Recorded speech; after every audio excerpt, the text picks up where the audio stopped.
ಖಾನಾವಳಿ ಆರೋಗ್ಯಪೂರ್ಣ ಅಡಿಗೆ ಕಾರ್ಯಕ್ರಮಕ್ಕೆ ತಮಗೆಲ್ಲರಿಗೂ ಆತ್ಮೀಯವಾದ ಸ್ವಾಗತ.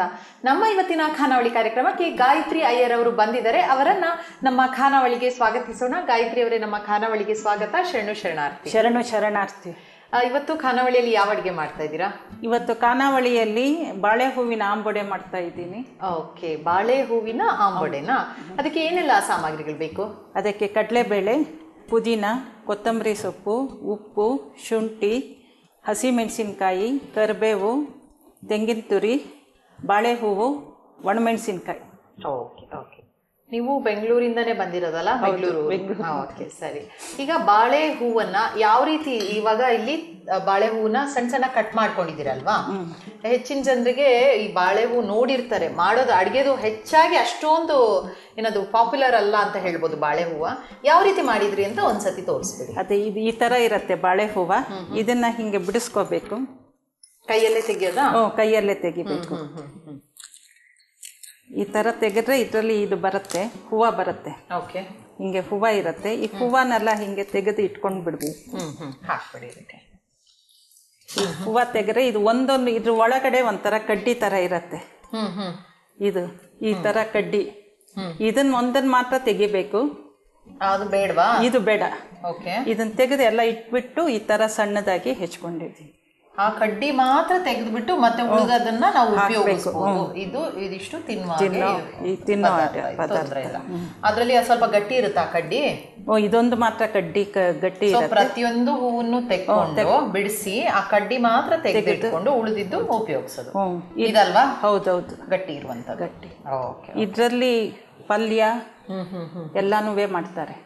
ಮತ್ತೆ ಆರೋಗ್ಯಕ್ಕೆ ಬಹಳ ಒಳ್ಳೆಯದು. ನಾನು ಯಾಕೆ ಹೇಳಿದೆ ಅಂದ್ರೆ, ಹೆಚ್ಚಿನ ಜನರಿಗೆ ಅದು ಮಾಡೋದು ಗೊತ್ತಿರಲ್ಲ ಯಾವ ತರ ಅಂತ. ತುಂಬಾ ಜನಕ್ಕೆ ಇದು ಸಹಾಯ ಆಗತ್ತೆ ನೀವು ಹೇಳಿದ್ರೆ. ಓಕೆ, ಶುರು ಮಾಡೋಣಲ್ಲ. ಫಸ್ಟ್ ಏನ್ ಮಾಡ್ಕೊಡ್ತೀವಿ? ಇದು ಆಂಬೊಡೆ ಅಂತ ಹೇಳಿದ್ರೆ. ಓಕೆ, ಫಸ್ಟ್ ನಾವು ಇದನ್ನ ರುಬ್ಕೊಂಡ್ ಬಿಡೋಣ. ಹೌದಾ? ಮಿಕ್ಸಿ ಜಾರ್ ಕೊಡಿ. ಮೊದಲು ಶುಂಠಿ ಸ್ವಲ್ಪ, ಶುಂಠಿ ಸ್ವಲ್ಪ, ಹಸಿಮೆಣಸಿನ್ಕಾಯಿ. ಎಷ್ಟು ತಗೊಂಡ್ರಿ ಹಸಿಮೆಣಸು? ಒಂದು 5-6 ತಗೊಂಡಿದ್ದೀನಿ. 5-6 ಹಸಿಮೆಣಸು. ಒಣಮೆಣಸು ನಮಗೆ ರುಚಿಗೆ ತಕ್ಕಷ್ಟು. ನೀವೆಷ್ಟು ತಗೊಂಡ್ರಿ? ಒಂದು 10 ತಗೊಂಡಿದ್ದೆ. 10. ಸ್ವಲ್ಪ ಬ್ಯಾಡಗಿ ಮೆಣಸು ತಗೊಂಡ್ರಿ ಅಲ್ವಾ? ಬ್ಯಾಡಗಿ ಮೆಣಸೆ ಹಾಕಬೇಕು. ಉಪ್ಪು ರುಚಿಗೆ. ರುಬ್ಕೊಳ್ಳೋಕ್ಕೆ ಹಾಕೊಂಡು ಬಿಡೋಣ.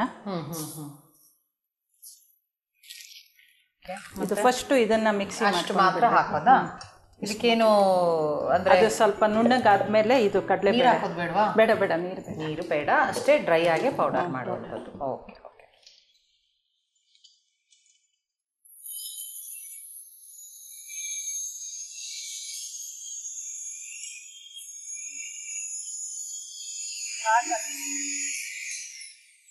ಅದ್ರ ಜೊತೆಗೆ ಇದನ್ನು ಹಾಕೊಡ್ಬೇಕು.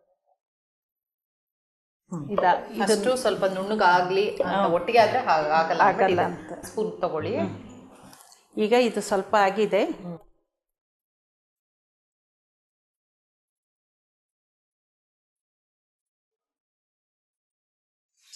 ಕಡಲೆಬೇಳೆ ಎಷ್ಟೊತ್ತು ನೆನೆಸಿದ್ದೀರಾ? ಕಡಲೆಬೇಳೆ ಒಂದು 4-5 ಗಂಟೆ. 4-5 ಗಂಟೆ ನೆನೆಸಿರುವಂತ ಕಡಲೆಬೇಳೆ ಅದು? ಓಕೆ, ಸರಿ ಸರಿ.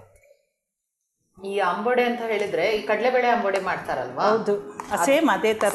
ಅದೇ, ಅದಕ್ಕೆ ನೀವು ಬಾಳೆಹೂವನ್ನ ಉಪಯೋಗಿಸ್ತಾ ಇದ್ದೀರಾ? ಈರುಳ್ಳಿ ಹಾಕಲ್ಲ. ಈರುಳ್ಳಿ ಬದಲು ಬಾಳೆ ಹೂವು. ಸಾಮಾನ್ಯ ನಾವು ಈರುಳ್ಳಿ ಜಾಸ್ತಿ ಹಾಕಲ್ಲ.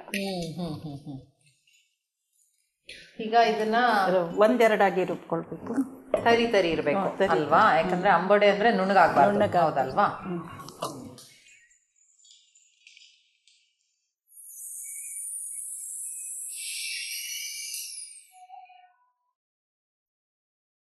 ನೋಡಿ, ಸಾಕಾ? ನೀವು ಹೇಳಿದ್ರೆ ಸ್ವಲ್ಪ ತರಿನೇ ಇರಬೇಕು ಅಂತ. ಓಕೆ, ಈಗ ಏನ್ ಮಾಡ್ಕೊಡ್ತೀರಾ? ಒಂದು ಬೌಲ್ ಕೊಡ್ತೀರಾ? ಓಕೆ, ಈಗ ಅದಕ್ಕೆ ಆಂಬೊಡೆಗೆ ರೆಡಿ ಮಾಡ್ಕೊಳ್ತೀನಿ. ಸ್ಪೂನ್ ಕೊಡಿ. ಇದರ ಮಿಕ್ಸಿಯಿಂದ ಎಲ್ಲಾನು ಬೌಲ್ಗೆ ಹಾಕ್ಬಿಡ್ತೀನಿ. ಸರಿ. ಇದು ಎಲ್ಲಿ ಮಾಡ್ತಾರೆ ಈ ತರ ಬಾಳೆ ಹೂವಿಂದು? ಯಾವ ಕಡೆ ಸ್ಟೈಲ್ ಅಡುಗೆ ಇದು? ಇದು ಸಾಮಾನ್ಯ ದಕ್ಷಿಣದ ಕಡೆ ಜಾಸ್ತಿ ಮಾಡ್ತಾರೆ. ಇದನ್ನ ಮಾಡಿರೋದೇ ಫಸ್ಟ್ ನಾನೇ ಅನ್ಸುತ್ತೆ. ಹೌದಾ? ಯಾಕಂದ್ರೆ ಅಂಬಡೆ ಅಂತೂ ತುಂಬಾ ಪಾಪ್ಯುಲರ್, ಎಲ್ಲರೂ ಮಾಡ್ತಾರೆ. ಬಾಳೆ ಹೂ ಮಾಡಿರುವಂತದ್ದು ನೀವೇ ಗಾಯತ್ರಿ ಅವರೇ ಅಂತ ಹೇಳ್ಬೋದಾ? ಹೇಳ್ಬೋದು. ಓಕೆ, ಇದು ಹಾಗಾದ್ರೆ ನಿಮ್ದೇ ರೆಸಿಪಿ. ಹೀಗೆ ಏನಾನ ಹೊಸದು ಮಾಡ್ತಾ ಇರ್ತೀರಾ? ಮಾಡ್ತಾ ಇರ್ತೀನಿ. ಹೌದಾ? ಯಾರೆಲ್ಲ ಮನೇಲಿ ಯಾರೆಲ್ಲ ಇದ್ದೀರಾ ಈಗ? ನಾನು ನನ್ನ ಮಗ ಇಬ್ಬರೇ. ಏನ್ ಮಾಡ್ತಾ ಇದ್ರೆ ಮಗ? ಮಗ ಇಂಜಿನಿಯರು. ಇಲ್ಲೇ ಇದ್ದಾರಾ? ಬೆಂಗಳೂರಲ್ಲೇ ಇದ್ದಾರಾ? ಚಿಕ್ಕ ಮಗ, ದೊಡ್ಡ ಮಗ ಇಲ್ಲೇ ಇದ್ದಾನೆ, ಚಿಕ್ಕ ಮಗ ಇಬ್ರು ಗಂಡು ಮಗ? ಇಬ್ರು ಗಂಡು ಮಗ.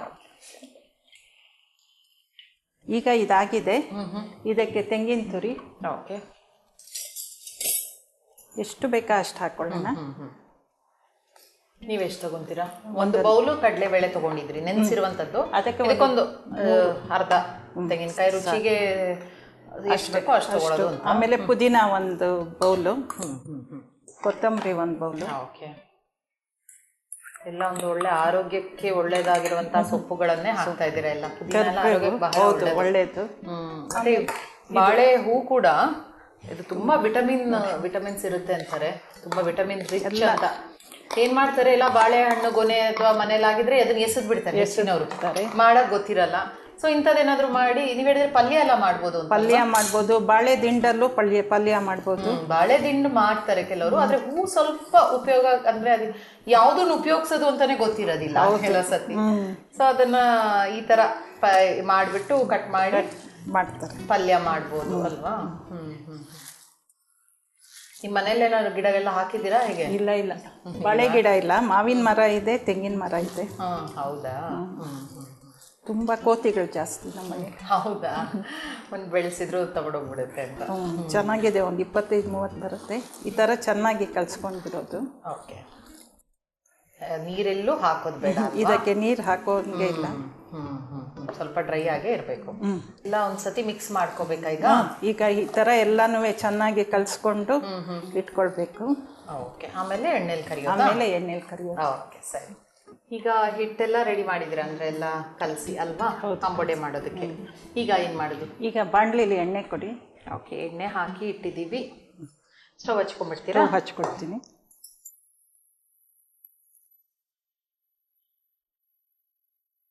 ಎಣ್ಣೆ ಬಿಸಿ ಆಗಲಿ ಅಲ್ಲ? ಎಣ್ಣೆ ಸ್ವಲ್ಪ ಬಿಸಿ ಆಗಬೇಕು.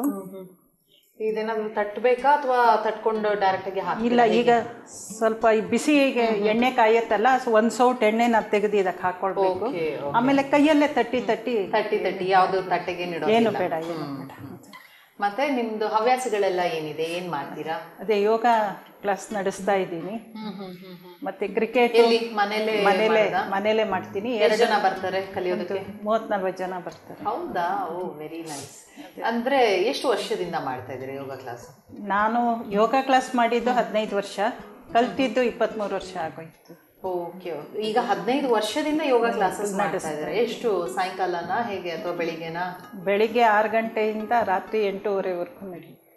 ಅಂದ್ರೆ ಮಧ್ಯ ಮಧ್ಯ ಬ್ಯಾಚ್ ವೈಸಾ? Batch wise. Okay okay okay, ಪರವಾಗಿಲ್ಲ. ಯಾವುದು ಅಂದ್ರೆ ಯಾವ ಏಜ್ ಗ್ರೂಪ್ ಅವ್ರಿಗೆ ಮಾಡ್ತೀರಾ? ಎಲ್ಲರೂ ಏಜ್ ಗ್ರೂಪ್. ಹೌದಾ? 89 ವರ್ಷದ ಅಜ್ಜಿನೇ ಸೀನಿಯರ್ ಅಜ್ಜಿ. 89 ವರ್ಷದ ಅಜ್ಜಿ ಬರ್ತಾರೆ ಯೋಗ ಕಲಿಯೋದಕ್ಕೆ? ನಾನು ಅವ್ರ ಮನೆಗೆ ಹೋಗಿ ಹೇಳ್ಕೊಡ್ತೀರಾ?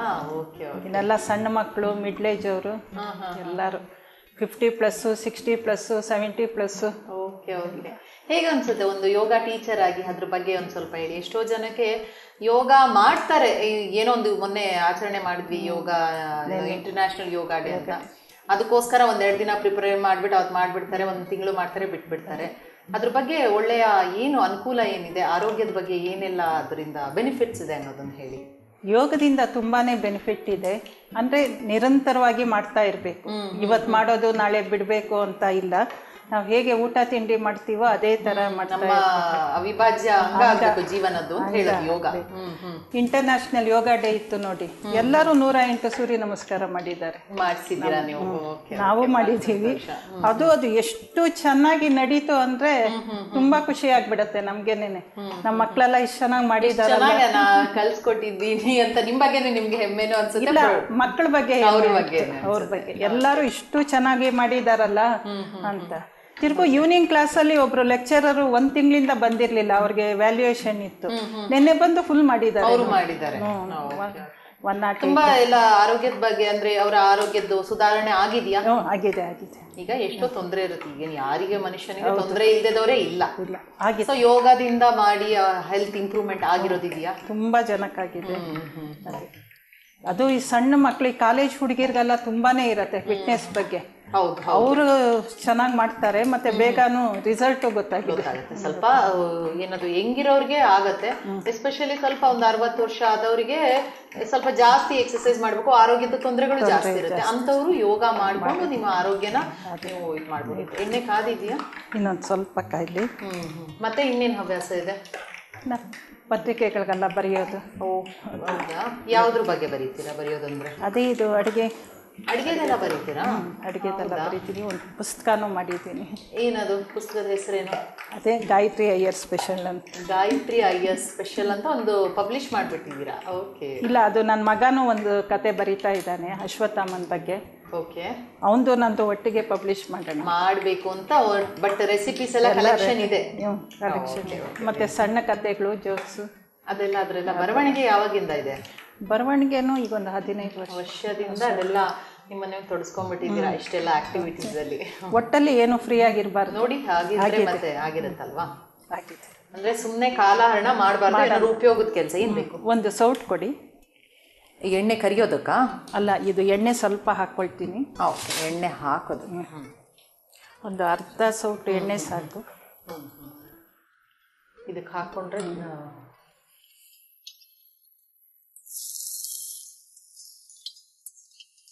ಸ್ವಲ್ಪ ಗರಿ ಗರಿ ಆಗುತ್ತೆ.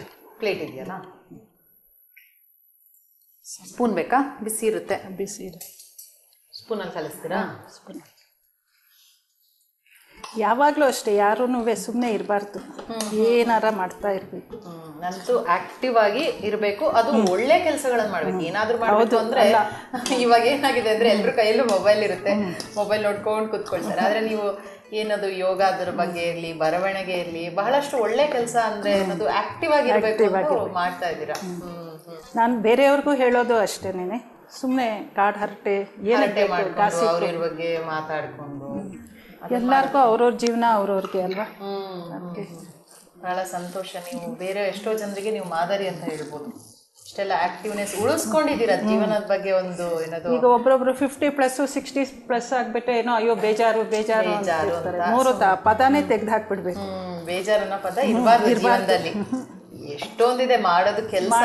ಯೋಚನೆ ಮಾಡಿದ್ರೆ ನಮಗೆ ಜೀವನನೇ ಕಡಿಮೆ, ಟೈಮೇ ಇಲ್ಲ ಅಂತ. ಹಂಗೆ ನೋಡ್ಕೊಂಡ್ರೆ ನಾವೇನು ಇಲ್ಲ ಅಂತಾನೆ ಹೇಳಬೇಕು. ಹಿಂಗೆ ಮಾಡಿ ಎಣ್ಣೆ ಕಾದಿದೆ, ಉಂಡೆ ಮಾಡಿ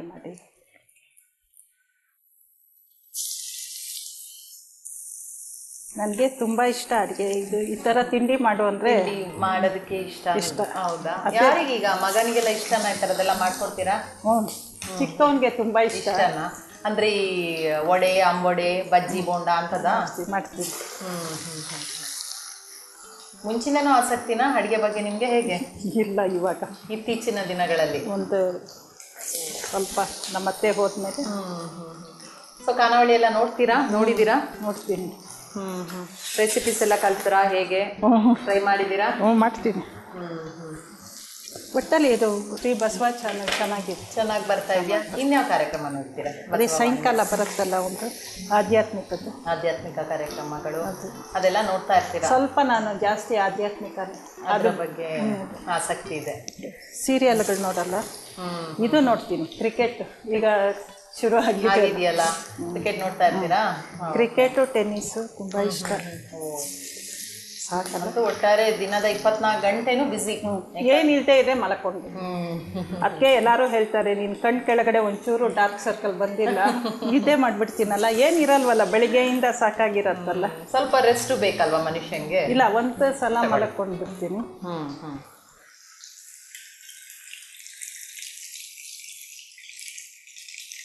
ಆಗಿದೆಯಾ? ಸ್ವಲ್ಪ ಆಗಬೇಕು. ಸಾಯಂಕಾಲದ ಟೈಮಲ್ಲಿ ಮಾಡೋದಾ ಇದನ್ನೆಲ್ಲ? ಅಂಬೊಡೆಗಳು ಸಾಯಂಕಾಲ ಟೈಮೇ ಇರಲ್ಲಲ್ಲ. ಮತ್ತೆ ಯಾವಾಗ ಮಾಡ್ತೀರಾ? ನನಗೆ ಮಧ್ಯಾಹ್ನ ಮಾಡ್ತೀನಿ ಅಂದ್ರಲ್ಲ, ಮಧ್ಯಾಹ್ನನೇ ಮಾಡಿಬಿಡ್ತೀರಾ? ಯಾವಾಗ ಇಷ್ಟ ಆದರೆ ಅವಾಗ ನೆನೆಸ್ಬಿಟ್ಟು ಮಾಡಿಬಿಡ್ತೀನಿ. ಈ ವಾರ ಎಲ್ಲ ಪೂರ್ತಿ ಇದೇನೇ ತಿಂಡಿಗಳು, ಒಂದೊಂದು ದಿನಕ್ಕೆ ಒಂದೊಂದು ತಿಂಡಿ ಮಾಡ್ತಾರೆ. ಇವತ್ತೆಲ್ಲ ತಿಂಡಿ ವೀಕ್ ಅಂತ ಇಟ್ಬಿಟ್ರಾ? ಒಂದು ವೀಕ್ ಇಡೀ? ಅದು ನಮ್ಮ ನಾದ್ನಿ ಮಗ ಬಂದಿದ್ದಾನೆ ಆಸ್ಟ್ರೇಲಿಯಾದಿಂದ, ಅದಕ್ಕೆ. ಈ ಬಾಳೆ ಹೂವನ್ನ ನಾನು ಹೇಳಿದಾಗ ಬಹಳಷ್ಟು ಒಂದು ಖನಿಜಾಂಶ ಇರುತ್ತಂತೆ ಇದರಲ್ಲಿ, ವಿಟಮಿನ್ ರಿಚ್ ಕೂಡ.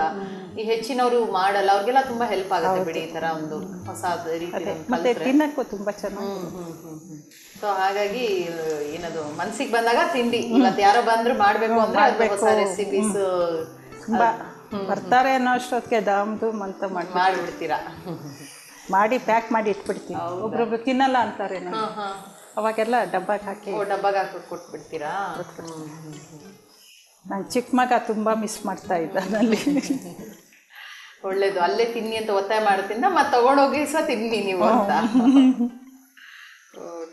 ಇಲ್ಲ ಅವ್ರಗಳಿಗೂ ತುಂಬಾ ಇಂಟ್ರೆಸ್ಟ್, ನಾನು ಹೋಗಿ ಇಲ್ಲೆಲ್ಲ ಮಾಡೋದು ಮಕ್ಕಳಿಗೆ ನಮ್ಮಮ್ಮ ಎನ್ಕರೇಜ್ ಮಾಡ್ತಾರೆ ಹಾಗಾದ್ರೆ ಎಲ್ಲ ಕಡೆ ಹೋಗು ಅಂತ. ಇಲ್ಲ ಅದು ಕೂಡ ಈಗ ಎಷ್ಟೊಂದು ರೆಸಿಪೀಸ್ ಗೊತ್ತು, ಏನೇನೋ ಒಂದು ಟ್ಯಾಲೆಂಟ್ ಇರುತ್ತೆ. ಒಂದೆರಡು ಕಡೆ ಹೋಗಿ ಜನರ ಹತ್ರ ಮಾತಾಡ್ಕೊಂಡು ಕಲ್ಸ್ಕೊಟ್ರೆ ಅವ್ರಿಗೂ ಹೆಲ್ಪ್ ಆಗತ್ತೆ, ನಿಮ್ಗೂ ಏನೋ ಒಂದು ಮನ್ಸಿಗೆ ಒಂದು ಖುಷಿ ಆಗುತ್ತೆ. ಮತ್ತೆ ಇನ್ನೊಂದು ನಾನು ಹೇಳೋದು ಸ್ಟೂಡೆಂಟ್ಸ್ಗೆ ಹೆಂಗೆ ನೀವು ಯಾರ್ಯಾರ ಜೊತೆ ಹೇಗೆ ಬಿಹೇವ್ ಮಾಡೋದು ಫಸ್ಟ್ ಕಲ್ತ್ಕೊಳ್ಳಿ ಅಂತ. ಒಬ್ರೊಬ್ರಿಗೆ ಅದೇ ಬಂದಿರಲ್ಲ. ಹೌದು, ಈಗೇನಂದ್ರೆ ಒಂಥರ ಬಿಸಿ ಲೈಫ್, ಓದೋದ್ರ ಬಗ್ಗೆ ಸ್ಟೂಡೆಂಟ್ ಅಂದ್ರೆ ಮೇನ್ ಆಗಿ ಅಂದ್ರೂ ಒಬ್ರೊಬ್ರು ಬೇಕಂತಾನು ಮಾಡ್ತಾರೆ. ಅಂದ್ರೆ ಒಂಥರ ಸ್ಟ್ರೆಸ್ಫುಲ್ ಲೈಫ್ ಅಂತ ಹೇಳ್ಬೋದು ಇವಾಗ. ಏನಂದ್ರೆ ಮಕ್ಕಳಿಗೆ ಒಂಥರ ಪ್ರೆಷರ್, ಪೇರೆಂಟ್ಸ್ ಇಂದ ಪ್ರೆಷರು, ಫ್ರೆಂಡ್ಸ್ ಇಂದ ಪ್ರೆಷರು, ಓದ್ಬೇಕು ಎಲ್ಲ ಅದು ಇರುತ್ತೆ. ಅವಾಗ ಸ್ವಲ್ಪ ನೀವ್ ಹೇಳಿದಾಗ ಈ ಯೋಗ ಅದ್ರ ಬಗ್ಗೆ ಸ್ವಲ್ಪ ಗಮನ ಕೊಟ್ರೆ ಮನಸ್ಸಿಗೆ ನೆಮ್ಮದಿ ಇರುತ್ತೆ. ಇಲ್ಲ ಓದೋ ಮಕ್ಕಳಿಗೆ ತುಂಬಾ ಹೆಲ್ಪ್ ಡೆಫಿನೆಟ್ ಆಗುತ್ತೆ. ಕಾನ್ಸಂಟ್ರೇಷನ್ ಗೆ ತುಂಬಾ ಕಾನ್ಸಂಟ್ರೇಷನ್ ಈ ಓದೋದಕ್ಕೆ ಪ್ರಾಣಾಯಾಮ ಮಾಡಿದ್ರೆ, ಪ್ರಾಣಾಯಾಮನು ಹೇಳ್ಕೊಡ್ತೀರಾ? ಯೋಗ ಪ್ರಾಣಾಯಾಮ ಒಂದಕ್ಕೊಂದು ಲಿಂಕ್.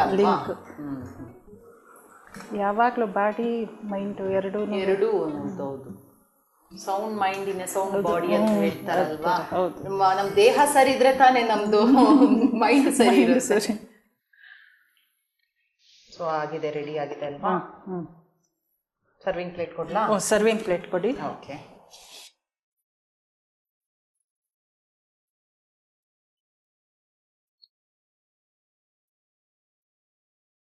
ವಿಭೂತಿ ಕೊಡ್ತೀರಾ?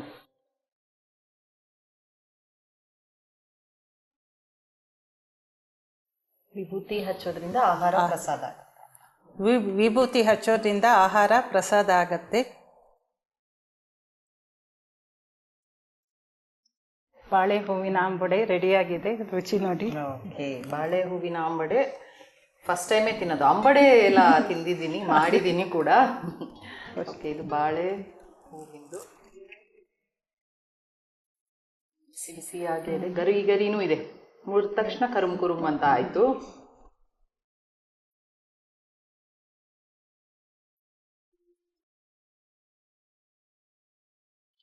ಖಾರ ಏನಿಲ್ಲ, ಬಹಳ ರುಚಿಯಾಗಿದೆ. ಆ ಬಾಳೆ ಹೂವು ಏನೋ ಒಂದು ಡಿಫ್ರೆಂಟ್ ಒಂದು ಫ್ಲೇವರ್ ಕೊಡುತ್ತೆ. ಆಮೇಲೆ ಕಡಲೆಬೇಳೆ ಅಂತೂ ಹೇಗಿದ್ರು ಚೆನ್ನಾಗೇ ಇರುತ್ತೆ. ಆಮೇಲೆ ಒಂಥರ ಗರಿ ಗರಿ ಆಗಿದೆ, ಚೆನ್ನಾಗಿ ಬೆಂದಿದೆ, ತುಂಬ ಚೆನ್ನಾಗಿದೆ. ಇದನ್ನ ಬಾಳೆ ಹೂವಿನಲ್ಲಿ ಮಾಡಿ ಇಷ್ಟು ರುಚಿ ಮಾಡ್ಬೋದು ಅಂತ ನಿಜವಾಗ್ಲೂ ಗೊತ್ತಿರಲಿಲ್ಲ.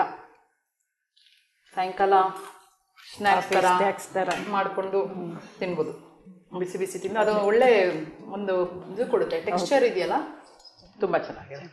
ಇವತ್ತು ನಮ್ಮ ಖಾನಾವಳಿಗೆ ಬಂದು ಒಂದು ಆರೋಗ್ಯಭರಿತ ಅಡಿಗೆ ಅಂತಲೇ ಹೇಳ್ಬೋದು.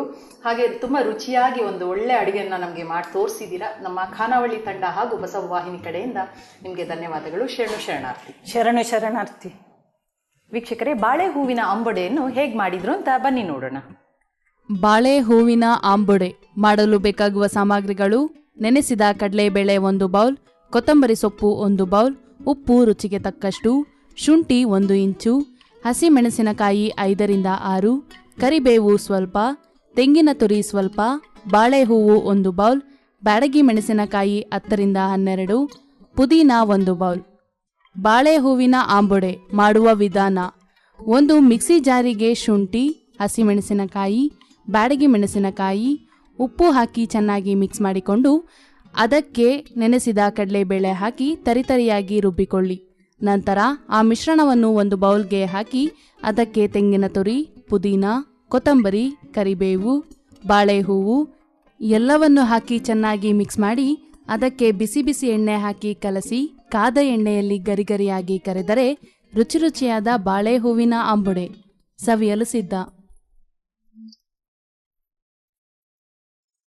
ನೋಡಿದ್ರಲ್ಲ ವೀಕ್ಷಕರೇ, ಬಾಳೆ ಹೂವಿನ ಅಂಬೊಡೆಯನ್ನು ಹೇಗೆ ಮಾಡಿದ್ರು ಅಂತ. ಅದನ್ನು ತಪ್ಪದೆ ನೀವು ಕೂಡ ಮನೇಲಿ ಮಾಡಿ ನೋಡಿ. ಇದೇ ರೀತಿ ಮುಂದಿನ ಸಂಚಿಕೆಯಲ್ಲಿ ಮತ್ತೊಂದು ಹೊಸ ರುಚಿಯೊಂದಿಗೆ ನಿಮ್ಮನ್ನು ಭೇಟಿ ಆಗ್ತೀನಿ. ಅಲ್ಲಿವರೆಗೂ ನೋಡ್ತಾ ಇರಿ ಶ್ರೀ ಬಸವ ಟಿವಿ. ಇದು ಸಂಸ್ಕಾರದ ಬೆಳಕು. ಶರಣು ಶರಣಾರ್ಥಿ.